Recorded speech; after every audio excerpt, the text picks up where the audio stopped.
హిందుస్థానీ వీక్షకులకు శుభోదయం.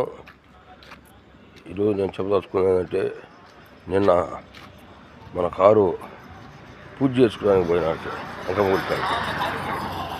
అయితే అక్కడ పట్టుమని 10 కార్లు కూడా లేవు, ప్రాంగణం అంతా నిండిపోయి ఉంది.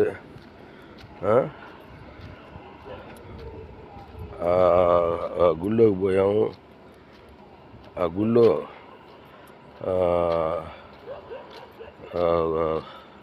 భక్తులు గుసగుసలు వినపడ్డాయి. కొంతమందిని లోపలికి అలో చేసి కొంతమందిని బయట నుంచి పంపించారు. పండగ సమయంలో ఒక తాడును కట్టి క్యూ పద్ధతిలో అందరినీ లోపలికి పంపించాల్సింది. ఏడుకొండల స్వామి కాడే దగ్గరగా దర్శనం చేస్తున్నారు, దూరంగా చేస్తున్నారు అనేది గుళ్ళో గుసగుసలు వినపడి. పండగ సమయాల్లో సెక్యూరిటీని పెట్టండి, తాడు కట్టి క్యూ పద్ధతిన అందరినీ లోపలికి పంపించి గోత్రనామాలు చదివించాలి. లేకపోతే దానికి కూడా ఒక టికెట్ పెట్టండి, గుడికి ఆదాయం వచ్చింది కదా.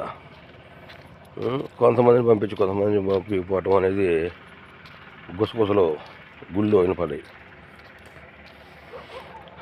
అది ఒక సలహా. రేపు 5వ తారీఖు మీటింగ్ జరుగుతుంది కాబట్టి పెద్దలకి, ఆచార్య పెద్దలకి అందరూ ఉన్నారు కదా, వాళ్ళకి చెప్పదలుచుకున్నా. అంతేకాకుండా పట్టుకుని 10 కార్లు లేవు, ఆ ప్రాంగణం నిండిపోయింది. రానున్న రోజుల్లో అభివృద్ధి చెందినప్పుడు ఇప్పుడు అక్కడ ఆగ్నేయంలో కడుతున్న 3 రూములు తప్పకుండా అడ్డమవుతాయి. అది కూడా ఆలోచించండి. అన్ని ఆదాయం చూడకూడదు, వసతులు చూడండి. రేపు అది కూడా కమిటీలో చర్చించండి. ఆ 3 రూములు అనేది, ఆ కట్టడం అనేది ఇష్టం లేదు అందరికీ, భక్తులకి. అది నేను చెప్పదలుచుకుంది.